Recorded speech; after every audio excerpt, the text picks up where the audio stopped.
Hi everybody, Eve Everett here, and this time around we're going to check out what's sold on eBay. This is my EZ Be on the Lookout Bolos edition, things that you can find during your vacation or long weekends. But before that, a couple points of interest. So look folks, don't want to sound like your mom or your dad or your friend who's like part of a bad Woody Allen movie, but be careful out there. It's amazing how quickly you can, turn your relatively good health into relatively crappy health, all on your own without anything else entering into it. Late in the day, over the weekend, I had a very good thrifting day. I was very happy. I had my cart full of stuff. I take it outside. It had just rained. But that didn't matter. I was so happy. My brain was just on some sort of euphoria. Who knows what I was thinking about? Obviously not much, because what happened is, for some reason, I pushed the car in front of my car. And you know how they have those concrete dividers so that your car doesn't go over them? The one that I was parked at was all the way to the front of the store, but off to the left. So there's no windows, no people around me. I was one of several cars in a parking lot. Many people had left. I'm packing my car, and I didn't realize how close my foot had gotten to the concrete divider. So I'm standing facing my cart, picking things up this is like the third trip for my cart back to the car. But in any event, so I'm standing with my feet towards the cart, and I have a ton of stuff in my hands because I'm trying to hurry up. I just got a text saying, are you going to make us dinner? Where are you? Blah, blah, blah. And I figured, well, all right, I'll hurry up and stop at the store and then get home and put dinner on the table. So it was like slow motion. I began to turn around. I put my other foot out, and then I thought to myself, I know that there's that divider here somewhere. And just as I thought to myself, where is it? I saw, I somehow twisted around. I saw sky, I saw part of my car, and then I am flat on my back, and I cannot breathe, I can't move. I mean, stuff's everywhere. And I literally had the wind knocked out of me. I really sincerely thought that I either caused myself internal bleeding or something was broken. I finally called out for help, and the most pathetic part about it is, I guess if I had my senses, I'm not going to yell for help like some little old lady, but darn it, I could not get a deep breath, and I finally was able to do something. So I call for help. Nobody comes because the air conditioning's on in the store. No one can see me from where, I'm parked. Plus, I'm flat on my back in the parking lot, so who's going to see that anywhere? And it just so happened that there was nobody walking in the parking lot into the store or out of the store into the parking lot. So, I guess probably less than 3 minutes went by, and I realized that I was going to be sitting here. I'm saying that metaphorically because I was lying flat on my back. Anyway, I started wiggling my toes, fingers, wondering, okay, maybe if I'm really, really lucky, maybe something's not broken. So now I realized, okay, nothing's broken, but I was so worried because I felt like, well, if I roll on my side and get up, I think things are loose and sloshing around in my body that shouldn't be loose and sloshing around my body. But eventually, even though I could barely breathe, I was able to get to my car, and that's the other thing. I put my pocketbook in the car, so I didn't have access to my phone or my iPad or anything else. So I just really screwed myself. So long story short, I am okay. I bruised some ribs and hurts like the dickens. If you've ever bruised your ribs or broken a rib, you know exactly what I'm talking about. And I have a black and blue mark from my neck to the, my pants. It's really horrible. It looks really bad. But beyond that, nothing serious. And so just be careful out there. It only takes one foolish second to inflict a lot of pain on yourself. And I just felt like a darn fool. But luckily it worked out for me. So Try to be mindful of where you're stepping, especially when you're thrifting, because, you know, as we all should know, thrifting usually involves small children running about, broken glass, you know, you name it. Any hazard, it's out there, and you should be paying attention to it. Something I did not do until ouch, and so in the future I will be more careful. So anyway, let's get started with something that a lot of us see on our journeys over hill and dale. And the first thing up on the plate here is this Mercedes hat. It has a suede brim, and I posted that at the beginning of March, and it sold in 2.5 weeks for $39.99. Also, I sold this Miller High Life Master of the Grill trucker hat. It's mesh, it's a snapback. What's not to love about it? I sold this for $29.99 because there were some smudges on it, and I sold it in I think about 2.5 weeks, and I think I did say $29.99, right? Oof. I'm telling you, I think I got a head injury when I fell, seriously. And for those of you who saw my Batman lid I sell for quite a bit, this is a Red Wing Dutch-made cookie jar lid, and she just has like the coolest, indignant, almost angry, psycho look on her face. Like, imagine picking that lid off a cookie jar to steal a cookie while nobody's looking. She's kind of freaks me out. Anyway, she did not sell as fast as I would have liked, and I surprisingly, even though it was Red Wing, I only got $24 for her. It took about 6 months to sell.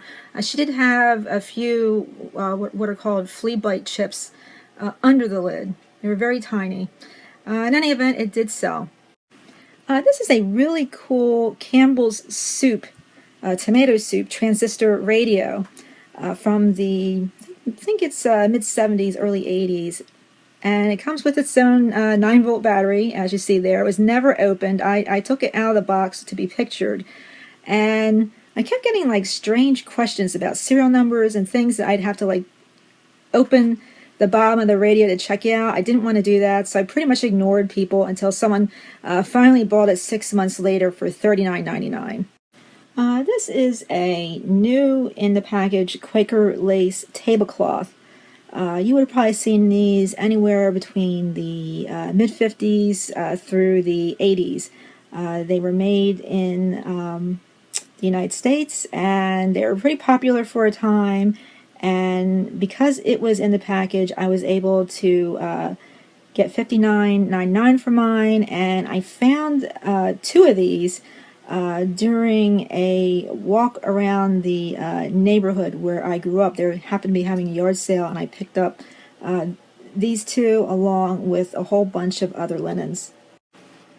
I actually picked these Vogart introductory beginners embroidery kits up at the same time that I bought the Quaker lace tablecloths. Again, these are Vogart. Vogart was pretty popular in the 70s and 80s, and these are very basic, 2 not open packages of beginners embroidery, very basic stuff. And I sold these for $24.99, but it did take me 7 months to move them.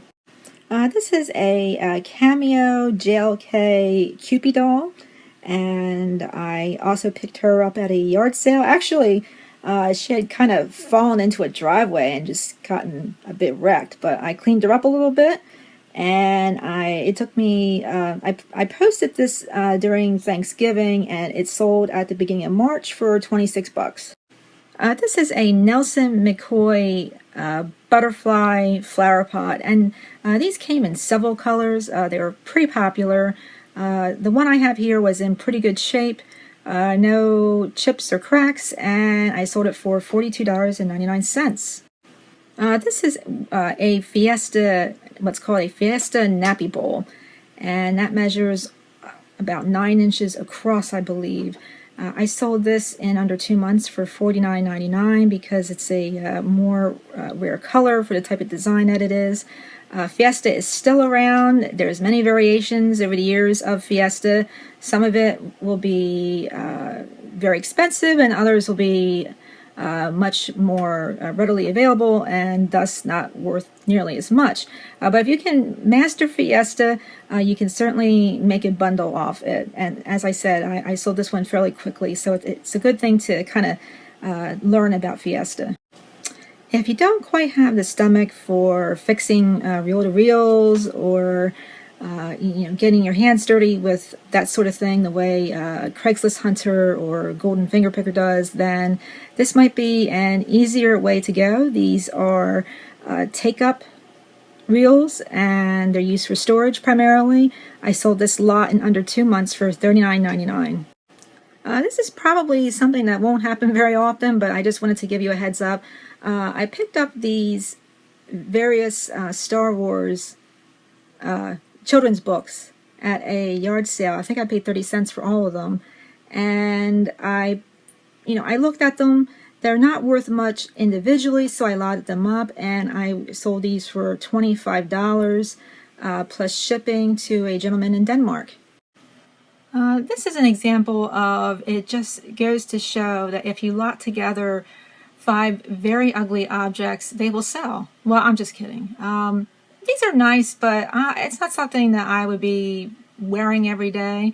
But there are people out there that probably use these for various crafts and things, and I did lot them together. They came as part of a larger auction lot that I had gotten at an auction, and these sold for $33 and took a little under 4 months to sell them. This is a Trifari channel set rhinestone choker or necklace, and this was something that I paid a little too much for, in my opinion, at auction. I paid about $15 for this, and sold it for $39.99 and shipped that to Japan. It looks like it took me under a month to sell, and it's not something I would do again simply because I still feel a little uncomfortable with that margin, although I suppose that's not really bad at all when you think about it. But for some reason, I don't know. You know what it was for me? I don't like it. I just think it's ugly. Maybe that's part of the problem. Oh well. It's sold. I can't complain. There you have it. This is very basic 50s and 60s costume jewelry fare. Here we have a pink Aurora Borealis necklace with clip-on earrings, and I sold these for $29.99.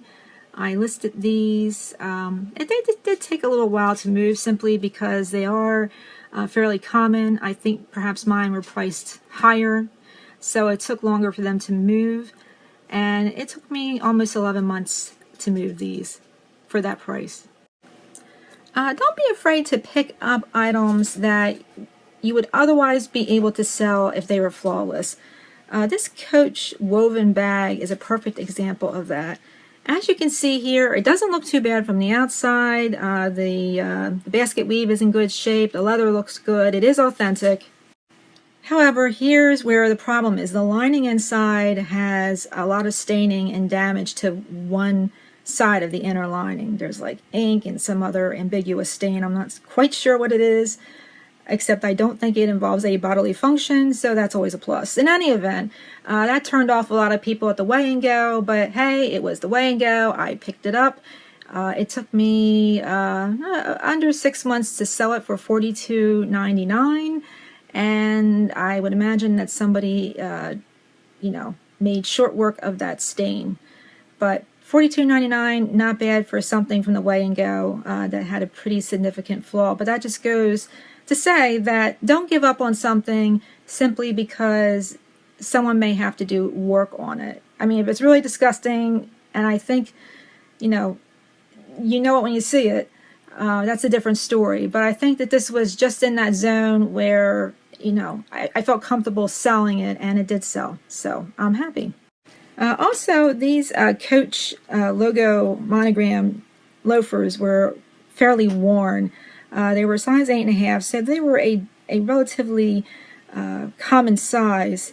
So I felt comfortable that they were an 8.5, even with some of the worn edges. And I sold these in 2 weeks for $39.99. And to finish out our tour of Coach, this is a Coach keyring that I sold for $26.99. Also, here is a Lily Pulitzer It's a key fob with a floral dress on it, and on the other side it says "Shift Happens." I sold it for $20. I found over the past 2 years or so that those woven straw raffia hot pads or trivets seem to be doing fairly well. And what happens usually is I find one or two here or there, and I just save them up until I get about 4 or 5 of them, and then I will put them on eBay. Here I have a lot of 4 different ones that I picked up from various trips and then lotted together. And I sold these for I listed these for $23, took a best offer of $20, and I sold these, let's see, it's not one of those that I listed around Thanksgiving and sold in the first week of March. So that's not too bad. And considering I picked these up for pennies, it's definitely a nice flip. Last but not least is this Bushnell Alcoa shooting glasses case, and I sold these for $24. It took me under 3.5 months to flip these on eBay. And keep in mind, if you see eyeglass cases or specialty cases for different types of glasses out there, take a look at them and see if they're worthwhile picking up. Often you can flip some Ray-Ban hard cases for $20 a pop. I've even flipped like the faux leather ones that are soft cases for $15 or $20. And you know, for example, Oliver Peoples, I just recently posted a case from Oliver Peoples, and within 2 days I sold that for about $29, and that had scrapes on it and everything else. So, you know, keep your eyes peeled. I think eyeglass cases are easier to pick up, they're easier to move, and they're a lot less complicated than trying to figure out how to read all the little numbers and things on the prescription glasses and deal with that crap. However, I also deal with that crap, so I guess I shouldn't make it sound so disparaging. As you probably know from other sellers, is it Dorky Pickers, who got a big shout out from Craigslist Hunter recently, so good for her. She and her husband do a lot of different glasses, and they are definitely worth taking a gander at. Adding that to your repertoire would definitely broaden the range of items that you sell, and they are a stable seller. I can move Ralph Lauren polo glasses, sunglasses, and just about any shape they're in, even chewed on, all day and all night. It may take me, you know, a year or 6 months to sell certain ones, but, you know, as the crow flies, oh gosh, I use that cliche. Can you believe it? I'm telling you, I have a head injury. They looked at me, but maybe they didn't find it because I'm using phrases like "as the crow flies." Anyhow, anything related to glasses, including cases, will sell. So check it out.